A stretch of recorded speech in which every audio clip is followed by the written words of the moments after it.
Wednesday next week, Chris. We're going to be there. Training camp starts Wednesday next week. And that is the hump day that I am most looking forward to at this point in my life. Let's get this sucker started.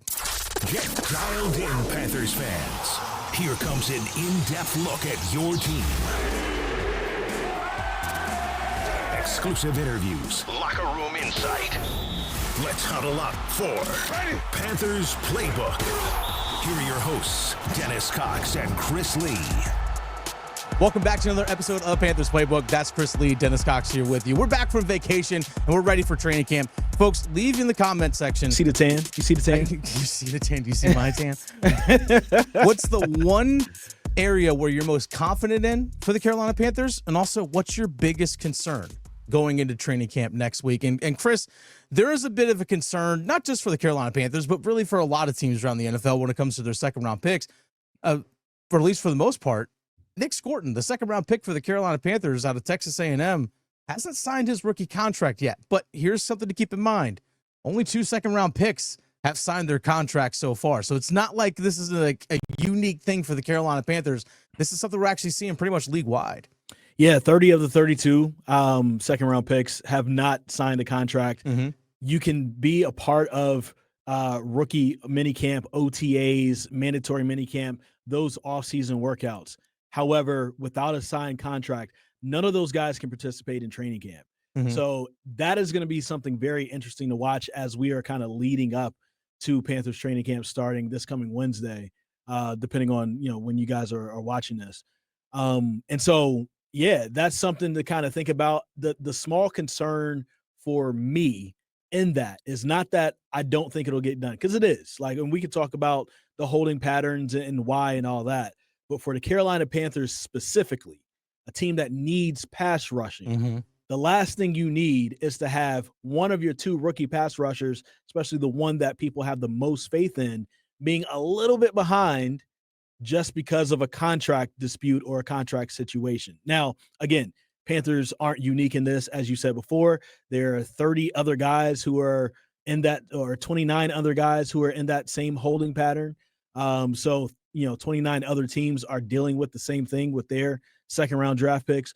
But, man, that's the biggest concern for me. Now, you want to talk about why? We can get into the why and educate the folks into this?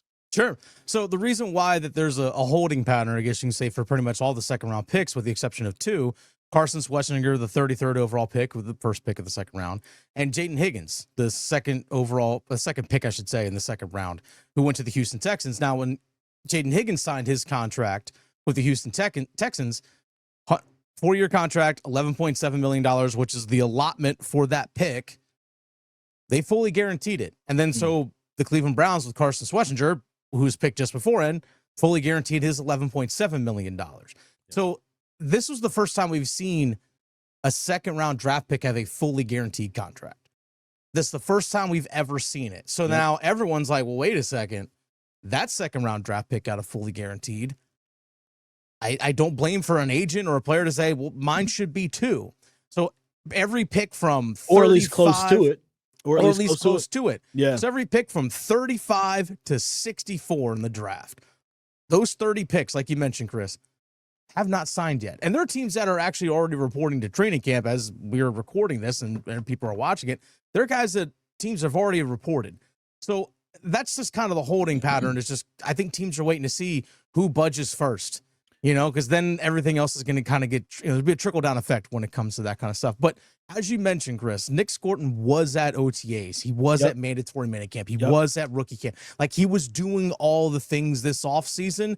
So hopefully, if he gets the deal done, he doesn't miss a beat. But I do love the fact that he didn't miss anything this offseason. More about the second rounders. This goes back to last year where, and maybe years prior. I haven't gone back, prior to last year, but the 33rd pick, what is it? Keon Coleman. Yeah, Buffalo Bills. 96% of his contract, his rookie deal, was guaranteed for him, right? And so, this is starting to get higher and higher, inching higher and higher for these guys. And so now you talk about number 33 this year, fully guaranteed. Number 34, fully guaranteed. And so you might be in a situation where if you're 40, you're pick number 40, you're looking like, well, shoot, why should I sign mine right now? They may only want to guarantee me 80%. Mm-hmm.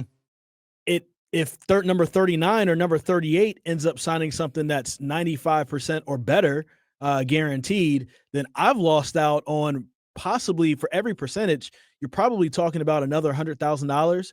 So in that case, you're probably missing out on like at least maybe $1 million, in terms of fully guarantees. Yeah. As far as full guarantees.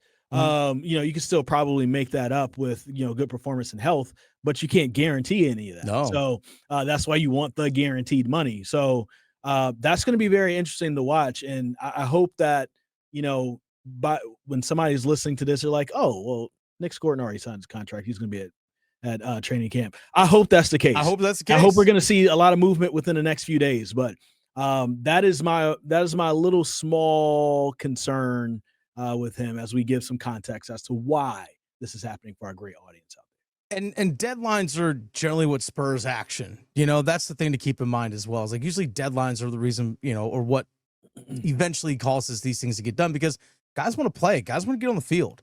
And this is something that has been a major concern. Talk about our concern, Chris, for the Carolina Panthers defensively, is guys that can actually get to the quarterback on a consistent basis. Yeah. And you draft Nic Scourton 51st overall, and many people thought he could potentially go into the first round. This guy was brought in to not only be good in the run game and all that stuff, but this guy was also brought in to get to the quarterback. It's been since 2017, Chris, since we've had two Panthers in the same season get double-digit sacks. It was Julius Peppers and Mario Addison. That first guy I just mentioned has already entered the Hall of Fame. Yeah. That's how far back we got to go. And both those guys had 11 sacks in those seasons. Since then, only twice have we seen a Carolina Panther get double-digit sack seasons. It was Brian Burns a few years ago and Hassan Reddick. That's it. And that's all we've seen since 2017. Just two guys reached that number. The year with Hassan Reddick and Brian Burns together, Burns was close. What he was like maybe I think it was 9.5. 9.5 sacks that year. So it was close to getting double digits. So you can almost count that, but officially no.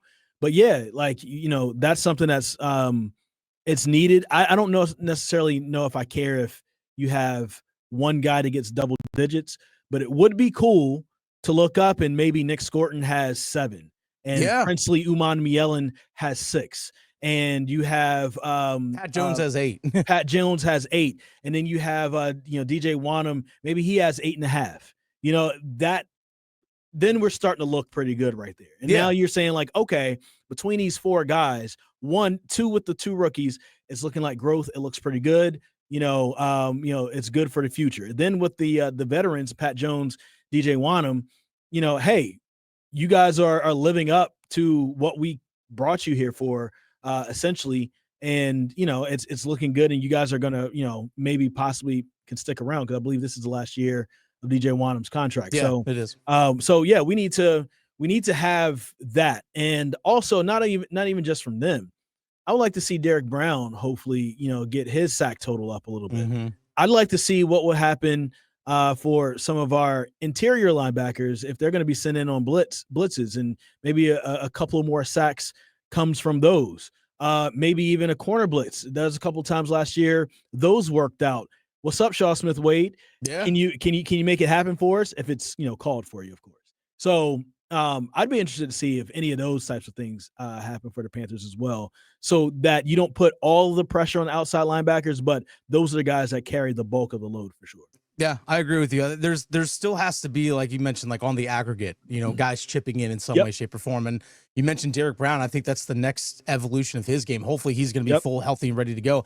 That's the next evolution of Derrick Brown, is impacting the pass game a little bit more. Like Chris Jones. Yeah, exactly. Or Aaron Donald. Yeah. Yeah, 100%. I mean, you could say, without a doubt, obviously barring this last season with the injury, he's the best run-stopping defensive interior lineman in the entire NFL. Like, you could say that. I mean, you don't rack up 100 tackles on a season on accident. You just don't. Yeah. You just don't as an interior defensive lineman. That's real. not an accident. But if he does add, hey, you know what? If he gets 5 sacks this season, or chips in, gets more pressures and forces the quarterback to, flush out of the pocket and throw the ball away. Those kinds of things add up over the course of the season, which will only benefit the defense as a whole. I'm excited to see what Turk Wharton can do as an interior defensive lineman, because I think he was really brought in because what he can do in terms of the pass rush as an interior defensive lineman and the depth that's been added up front with, like we mentioned, Wharton, Derrick Brown coming back, Bobby Brown coming in as well. It takes a few snaps away from A'Shawn Robinson, which will help him be more fresh. Yes. And that's something that's going to be needed as well. Because we saw last year, those guys that were playing just took too many snaps and they just wore down as the season went along. So there is still concern up there up front on the defense. How well does it all gel together? But this team needs to have Nic Scourton in there, Chris. Otherwise, the questions are still going to remain. The questions, to be honest, will still remain until week 1 actually rolls around. But if he's signed in there, you're going to feel at least a little bit better about it. My other concern, we've talked about this ad nauseum, so we don't have to get too deep into this, but also just secondary, and just more so the depth. I am very much so comfortable with J.C. Horn, Michael Jackson, and Shaw Smith-Wade. What is Shamar Bartholomew going to bring to the team? Mm-hmm. And I would like some depth. I would like somebody to be brought in to maybe, push Michael Jackson. Maybe Michael Jackson isn't guaranteed a starting role because they bring somebody else in who can push him. That would make me feel a lot better. Also at safety, we've seen a lot being talked about Damani Richardson as maybe potentially that free safety that we're looking for, and his ball hawking skills and things like that. But he's ultimately unproven. We've seen flashes. And last year's training camp, I think there was a big play last year in preseason, couple plays during the regular season, things like that. But we're not looking at him as like, oh man, Troy Polamalu on our team right now is right. Like, no, we're not looking at, he's still pretty much, an unknown commodity because he could have been a flash in the pan last year. So we need him to see what the follow-up is going to be and see if he can be a little bit better. And then what does Lathan Ransom and Trayvon Merrick bring to the team in the secondary? That's another spot where I would like to see maybe another signing or two to push. And maybe you're looking at a place where, hey, maybe Ransom or Damani Richardson aren't guaranteed starters with Merrick because of whoever they decide to sign. So those would be my other concern, but those are smaller concerns. And a lot of it is injury based too, because we saw so many injuries last year. You just want guys to be fresh. Let's get into what we're confident in, Chris. Man, let's get into that confidence. Let's end this thing on a high note. You and I, something that we've talked about a lot this offseason, something I'm confident in, offensive continuity. Like, that is a massive thing. This is just continuity for this franchise is something we haven't seen in a long, long time. In terms of same quarterback, head coach / play caller, we haven't seen that, I remember correctly, since 2018 going into 2019 with Cam Newton and Ron Rivera and that staff. Like, this is the last time we actually had, from one season to the next, the same thing. It's been that long. And I think that's going to benefit so much. I remember asking Dave Canales and Chuba Hubbard about this during minicamp. And I remember Chuba Hubbard, the paraphrase, it's like, yeah, it's the first time in my career I've had this. And it's actually comforting knowing. And Dave Canales used the term, as opposed to using or teaching words, we can actually speak in sentences now. And I think that's going to be a massive thing for this offense. And from what the little bit I saw in minicamp, again, there's no pads or anything like that on, but when they're doing 11 on 11, it felt like the offense was picking up where it left off. And that gives me confidence, Chris, going into this season for sure. Yeah, absolutely. I'm interested to seeing, like, you mentioned, like, now we're speaking in sentences. I'm interested in seeing, like, how the Panthers offense grows, where like what extra levels, extra wrinkles can they add that we didn't quite get a chance to see last year because everybody was getting to know a new system. And, so what are we going to see there? How can they make it a little bit more flashy, a little bit more unpredictable, and something that can, catch defenses, on their heels a little bit. So I definitely think that's the next evolution. As far as something that I'm excited about myself, doesn't really have anything to do with any position group or something on the field or any expectation. Dennis, it's simply the fact that the guys who have this jersey on for the most part feel like they want to be there. Yeah. Right? Mm-hmm. Think about it this way. Isaac Bruce in 2019 didn't really want to be there. It's a good stop to show that I still got it in the NFL. Maybe I can, get, a few nice stats and then go somewhere else and try to actually win as I'm on my way out of the league. Cash right? check. Yeah. Did Jadeveon and Clowney want to really be with the Panthers outside of the fact that it was close to home? Right? Maybe not. Did Hayden Hurst really want to be here? Did DJ Chark really want to be here? You know what I'm saying? Mm-hmm. Would JC Horn, if this was 2 years ago, if his rookie deal was coming up 2 years ago, would he have said, I'm just going to test the market? Yeah. Would Chuba Hubbard 2 years ago, if his rookie deal ended 2 years ago, say, I'm just going to test the free agent market? You know what I'm saying? Like, did Robbie Anderson really want to be here at the end of the day? Like, a lot of those players during that time period, I don't think a lot of those guys really wanted to be Carolina Panthers. And you had people who decided to stay who could have, a great example, Brady Christensen. Yeah. Brady Christensen probably could have been somebody's starter. Yeah. On another team, probably a horrible team, but a starter nonetheless, making starter money. He decided to come back to be a backup. You know what I'm saying? Like, that's the part for me where it's like, it feels like something is changing. Something is switching. And me and you have been in that locker room. And we know on plenty of occasions, right? I felt the difference. A losing locker room in 2024 was completely different than a losing locker room in 2022 and 2023. Like, I would even say 2024, those guys were like, okay, we lost. It hurts. It stings. But, man, we are right there. That's what it feels like right now. I will say as well, talking about guys that didn't want to be here, DJ Johnson was a guy that didn't want to be here. Because remember, he got traded to Carolina. He didn't sign as a free agent. He got traded here to Carolina when I'm sorry, not DJ Johnson. I was like, who? I was like, Deontay Johnson. Here. Deontay Johnson. My apologies. Deontay. Okay, yeah, my apologies. yes, Deontay Johnson. All apologies to DJ Johnson. But Deontay Johnson. My apologies. Yeah. But Deontay Johnson didn't want to be here. And I remember you and I walked into that locker room after that week 2 loss against the LA Chargers, and I was like, oh, okay, this is not, like, guys just weren't feeling it, right? But you removed the guy that didn't want to be there. Mm-hmm. And that locker room, you and I go in even after a loss or sometimes after win, and the vibe was much, much different. Much, much different. And like you said, Chris, you get guys that want to be there and that are buying into what this franchise is trying to do and turn things around. That matters a bunch. Like, there's a lot of talented players, but you got to find the right people, Chris. I was going to say the big difference with that is you go from having somebody who I'm here, one, to stay in a league because I have a lifestyle I want to upkeep. And maybe if I do decently here, I can go and get a little bit bigger of a contract at a better team next year, right? So in that case, when they're there at a place that they don't want to be at, they're playing for themselves. They don't necessarily care about the wins and the losses. We saw Deontay Johnson make a lot of business decisions last year. Oh, yeah. On the field. You have people who start to make business decisions. It's not all about the winning. I want to take out the wins and losses. How many catches did I have? How many yards did I have within that? Hey, team, I deserve this. Please sign me. That's really what a lot of people are about. You have somebody like a Brady Christensen, somebody like a JC Horn, somebody like a Chuba Hubbard, guys that really want to be there. And now all of a sudden, when you draft Tepper McMillan, you think Tepper McMillan would have been excited to be a Carolina Panther 2 years ago?